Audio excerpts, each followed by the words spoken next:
guys, my name's Josh, part of the traveling family of five, the doting father again. I'm back here. My wife told me to do a second part and show the other Supra, just so y'all could see it, because this is one of her favorites.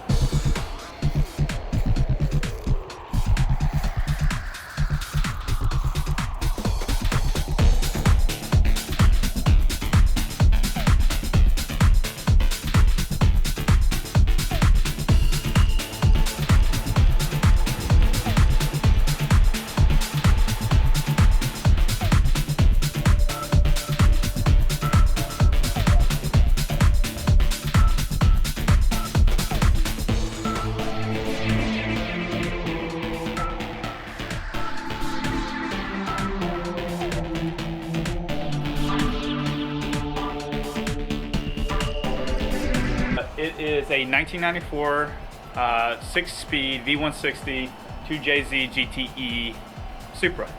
The color code on it, well, I won't get in the color code, but the type of color is called Demon Purple. So it sort of shifts in the sunlight, and then heat, cold, and everything make it react. The main color is purple, as you can see, and it's got blue, yellow, orange, and everything go through it. Supra probably gets me the most attention out of my vehicles when I drive it around.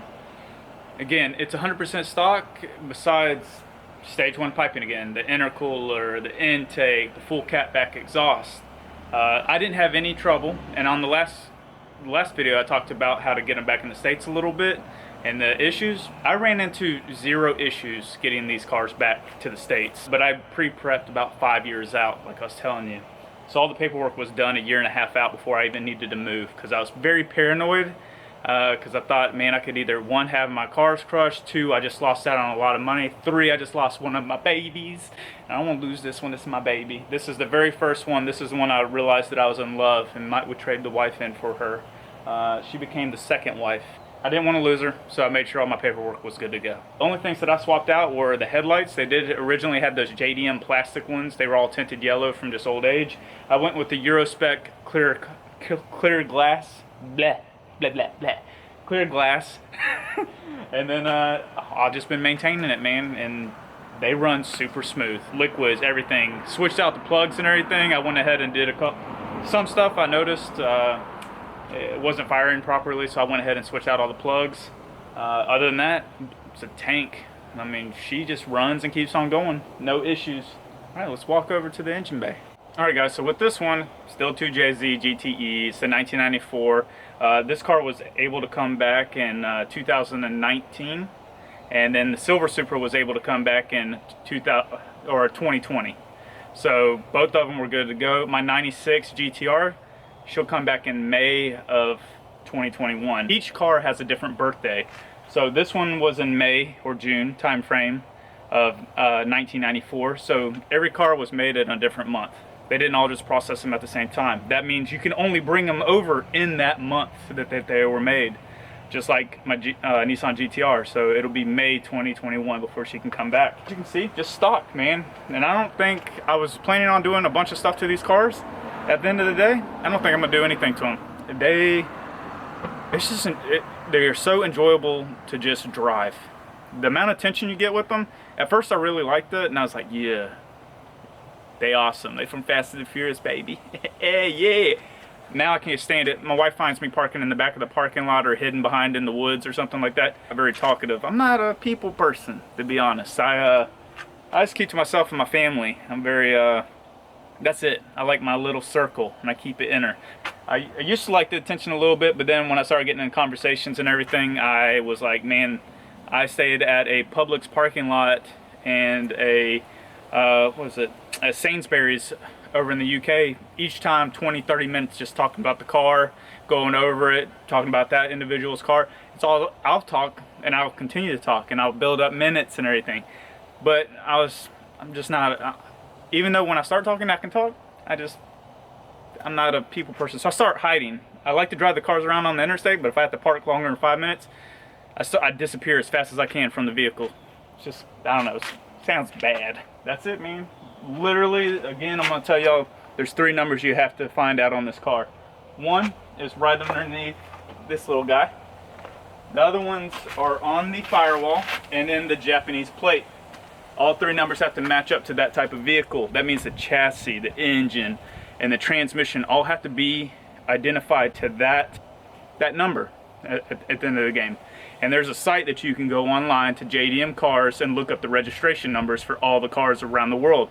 And it'll pull up and tell you what year they were made and what month. And I'm literally going to walk y'all through in one of the videos. TRD strut bar, intake, intercooler system, full catback. She sounds good. She purrs when she goes. The turbos, not upgraded, but when you're in the cockpit, it's a nice whistle sound or whatever. It sounds really good. Not as good as my Nissan GTR R33, but this thing sounds pretty good. As for the interior, when we go inside the vehicle, again, it's like a cockpit, but it has the updated Toyota steering wheel compared to my other one. It's a lot cleaner, a lot better, 3-spoke. And then just the manual transmission. The interior is not, I need to have it dipped. I'm gonna have it dipped. I'm not buying all carbon fiber pieces and everything. Right now it has some kind of stickers thing on it. Not a big fan of it, but it's what it is. I originally got this car, it was from a semi-pro racer from Germany. And when I went over there to get it, he had his Mark III race car that was setting up, that he was having set up to go racing. He had his Mark III, he's putting it together. He was going to transfer everything over to the Mark IV. When it was all said and done, his rims, wheels, everything, his transfer of all the pieces is going to cost him $10,000 to $20,000 extra out of his pocket. He said bump that, kept his Mark III, put this one up. Again, I bought this, so the other one was $12,000, I bought this for $10,000. And this is my baby. I mean, the transmission alone was, they had it redone. It was about $6,000 by itself over in the UK. The other thing is when I first got her, I told my wife, don't put any trash cans near her because the UK has very high winds at certain times of the year. And that time, I was like, hey, the trash can. I went traveling for a while, and my wife decided to hit this. So this paint is so thick that when you hit it, it doesn't chip off or make a little scratch. It indents and cracks because there's so many layers to it. It's not typical like what you would say a regular paint job would be. When you take it out of the paint, it literally looks clear with shimmering waves in it. It's completely different. I went to have it priced to get fixed. What I found out is this car's not easy to fix paint wise. The paint itself, it's literally called, it's like a tricolor demon purple something something. It was 750 pounds a pint. So in the US market, that's about $1,100 a pint. I was looking up how much it would cost to paint this car or like fix that area. And they were telling me anywhere from 10 to 12 pints to fix or to paint the car itself, and maybe a pint to fix that siding. Well, I was like, cool, I can do it myself. No, I should have left that to a professional. I do have a pint of it. And it did pay that price, and it's not what I thought it was.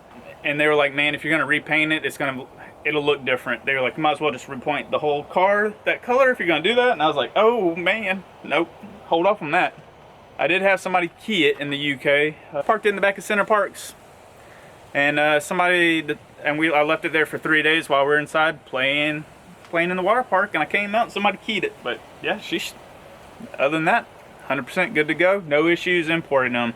And hopefully the guys, when I start making this next video, it helps them import a car instead of paying these outrageous prices. Sort of made me mad, because if I would have known how much that these little cars were selling for over here, not these, I wouldn't have bought multiple of these. I would have gone naturally aspirated and sold them things for $20,000 instead of 30 or whatever these guys are selling it for. It's outrageous what people are paying around here for them. But yeah, that's about it with these cars.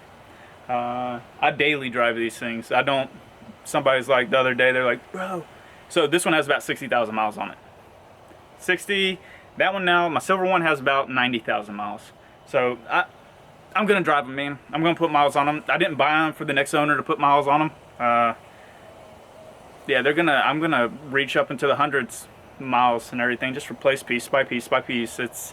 These cars I'm not getting rid of, and I didn't buy them to make money off of them. Yeah, that's about it, man. Thank y'all for listening in, and stay tuned to the next video. Take care. Bye.